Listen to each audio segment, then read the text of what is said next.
श्रोते हो, आता आपण ऐकणार आहात अहमदनगर जिल्ह्याचं वार्तापत्र. या वार्तापत्रात लोकसभा निवडणुकीच्या चौथ्या टप्प्यात अहमदनगर जिल्ह्यातील 2 मतदारसंघात मतदान, शिर्डी लोकसभा मतदारसंघात 20 तर अहमदनगरमध्ये 25 उमेदवार निवडणुकीच्या रिंगणात, मतदानाचा टक्का वाढवण्यासाठी स्वीप अंतर्गत विविध उपक्रमांचं आयोजन आणि जिल्ह्यातील तिसगावमध्ये पाणी टंचाईची परिस्थिती गंभीर.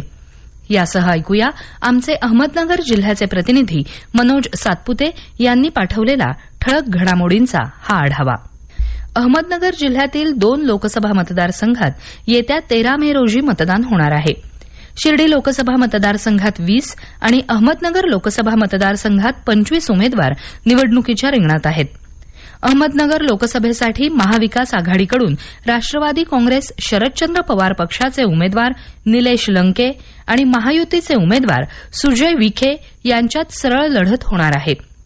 शिर्डी लोकसभा मतदारसंघात महायुतीचे सदाशिव लोखंडे, महाविकास आघाडीचे भाऊसाहेब वाकचौरे आणि वंचित बहुजन आघाडीच्या उत्कर्षा रुपवते यांच्यात तिरंगी लढत अपेक्षित आहे.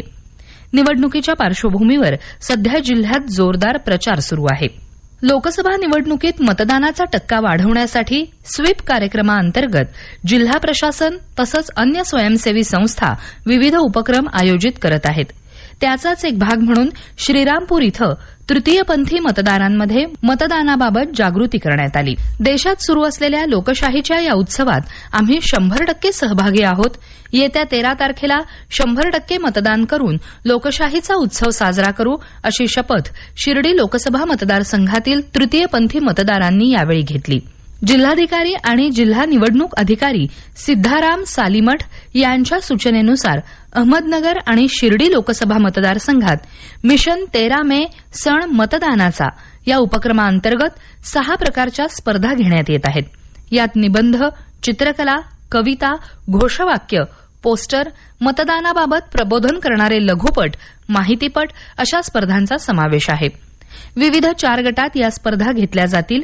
विजेत्या स्पर्धकांना पारितोषिकं प्रदान केली जाणार आहेत. अहमदनगर जिल्ह्यातील संगमनेरमध्ये महिलांनी हनुमानाचा रथ ओढून हनुमान जन्मोत्सव साजरा करण्याची परंपरा ब्रिटिश कालखंडापासून आहे. यंदाही या परंपरेनुसार महिलांनी रथ ओढून हनुमान जन्मोत्सव साजरा केला. 1929 मध्ये ब्रिटिश सरकारनं हनुमान जन्मोत्सव साजरा करण्याला परवानगी नाकारली होती. पुरुषांनी रथ ओढण्याला बंदी घातली होती. त्यावर पर्याय म्हणून झुंबरबाई अवसर या महिलेनं पुढाकार घेत महिलांना जमा करून ही हनुमान रथयात्रा सुरू ठेवली होती. तेव्हापासून आजपर्यंत संगमनेर शहरात हनुमान जन्मोत्सवाचा रथ महिलाच ओढतात. स्थानिक पोलीस या रथावर झेंडा लावतात, आरती करतात. त्यानंतर महिला हा रथ ओढून हनुमान जन्मोत्सव साजरा करतात. जैन धर्माचे 24वे तीर्थंकर भगवान महावीर यांच्या जयंतीनिमित्त शहरातून जैन धर्मीयांच्या वतीनं भव्य शोभायात्रा काढण्यात आली. सामाजिक क्षेत्रात काम करणाऱ्या जय आनंद फाउंडेशनच्या वतीनं दालमंडई इथं शोभायात्रेचं उत्साहात आणि भक्तिपूर्ण वातावरणात स्वागत करण्यात आलं. भगवान महावीर जयंतीनिमित्त जय आनंद फाउंडेशनच्या वतीनं अडते बाजार चौकात करण्यात आलेली आकर्षक सजावट पाहण्यात जिल्ह्याला पाणी टंचाईच्या झळा जाणवू लागल्या आहेत. जिल्ह्यातील तिसगावमध्ये पाणी टंचाईची गंभीर परिस्थिती असून नागरिकांना या ठिकाणी महिना पाण्याची वाट पाहावी लागत आहे. नागरिकांना पाण्यासाठी खासगी टँकरवर अवलंबून राहावं लागत आहे. तिसगावची लोकसंख्या जवळपास 50,000च्या आसपास आहे. इथं अनेक वर्षापासून ही परिस्थिती असून स्थानिक ग्रामस्थ या पाणी टंचाईला वैतागले आहेत. या गावाला 2 पाणीपुरवठा योजना आहेत. जीवन प्राधिकरण यांच्यातर्फे मुळा धरणातून पाणीपुरवठा केला जातो. मात्र हे पाणी महिन्यातून एकदा दिलं जातं. तर जुन्या पाणीपुरवठा योजनेची विहीर अटल्यानं ती बंद आहे. या गावात मोठी बाजारपेठ आहे.